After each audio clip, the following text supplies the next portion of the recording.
I'm Alan Farmer. I'm an associate professor of English. I work on Shakespeare and the history of the book. I have been at Ohio State for 9 years, which is a very fast 9 years.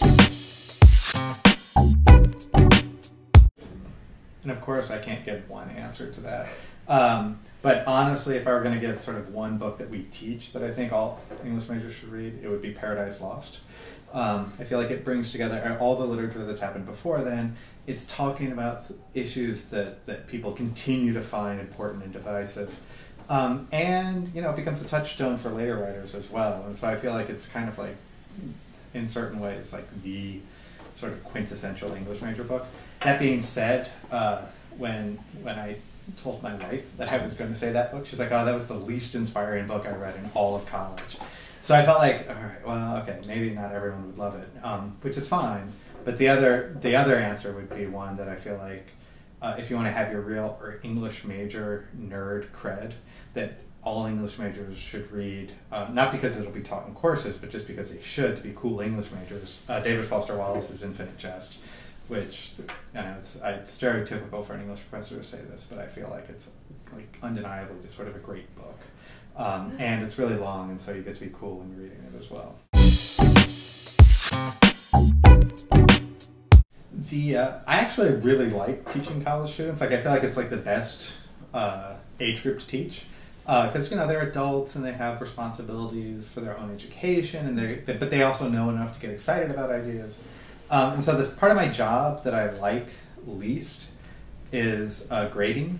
Mm-hmm. Not that like papers are bad, it's just like it's a lot of work, and like the students are old enough and advanced enough to actually have real things to say, and so it chews up an inordinate amount of time, and it's the thing that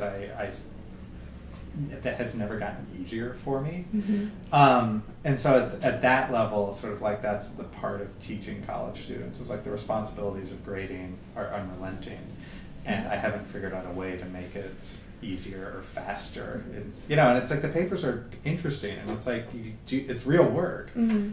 but it's hard. Right. So that's my cop-out answer. So when I was an undergraduate, I started out as a business major, and so the plan was in a business school, and a very good one, and so the plan was to graduate and become a consultant, or, you know, and a financial analyst, and make a lot of money, which seemed like a brilliant idea. But I also chose my undergraduate school because I knew I could do that and take English classes. And halfway through, I decided, all right, I'm not just going to take English classes. I'm going to do both the business degree and the English degree. And then by the time I finished, I was like, oh, I don't want to go into the business world. I want to do English. And so it was like the worst financial decision I could ever possibly make in terms of opportunity cost of earning money. But through that, I ended up taking a course my senior year called Shakespeare and Critical Theory. It was a small independent study. And in that, we read a book on, an essay on Shakespeare and the materiality of the Shakespearean text, which suddenly opened my eyes to ways of thinking about these things we read, literary works, as economic commodities and as material artifacts. And so that's when I got really excited, because I was able to sort of bring together the type of quantitative stuff that I've been doing in all my business classes with the study of literature, and sort of figure out new ways of answering questions about literary history, new ways of thinking about literature, not just as great works of the mind, but also as economic commodities, and how that might change the cultural narratives that we have about these works.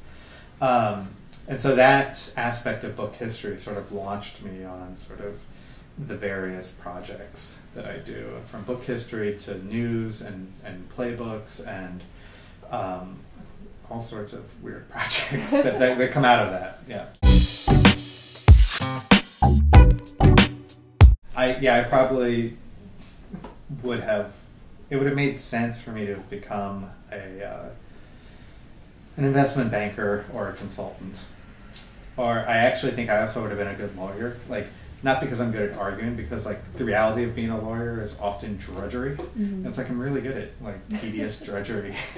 And so it would have been something that's sort of really not exciting and not at all sort of getting my intellectual excitement going, but it would have been tedious and numerical. Reading 500 pages is so much easier than writing 20 pages. Yeah. Like, I feel like I have to read 5,000 pages to write 20 pages. So, so at the level of sort of what's easier, reading 500 pages, yeah, so much more fun. Yeah. On the other hand, like, what would I rather come out having done? Like, if I could have 20 pages written, I'd rather have 20 pages written than 500 read. This was the one I had a hard time coming up with. I think, honestly, there's not many places I've been that I would not want to go back. But I did go to a conference in Dallas, Texas, that... I'm sure there are nice parts of Dallas, but we were in the downtown area, and first of all, we went to the historic district, which is 20 years old. It's a conference, and so one of the things you do at conferences, like, you're in panels all day and seminars, and then you go out afterwards for dinner and drinks, and like, there were no good restaurants around. Like, the bars closed at 10 o'clock, and so, like, normally at these things, like, you're out late hanging out with people, and it was just an impossible place to sort of like have a good conference experience. And so I really came out of that not wanting to go back to Dallas again. I'm sure it would be great for if anyone loves Dallas, but like, that was really one of the few places where I was like, I don't really need to go there again. The real answer is that OSU has it has an academic culture that prides itself on transparency, and like, it allows students and faculty to be idealistic about what it is that they're doing, as opposed to, you know, jaded or cynical. And so I like that sort of ethos of openness, excitement, and wanting to make both students and their lives better, faculty and their lives better, and the university better. But I think, so that's sort of like the idealistic answer. I think the other answer, though, is that one of the benefits of going to a place like Ohio State and working at a place like Ohio State is that it's big enough to have a lot of resources that we're able to offer students and faculty. And resources make a real difference in terms of enhancing student education and enhancing the professional lives of faculty. And so the resources that come with OSU, from everything from having a big department with experts in so many fields that are so impressive, to having an excellent rare book library, to having study abroad opportunities. Like, there are benefits that come with size. There are drawbacks, but like, the benefits of the size, and combining both an ethos of idealistic inquiry and excitement with resources, I think, contributes to making OSU actually a very good place to work and go to school. And Pablo is one of the finest advisors in the history of advising ever.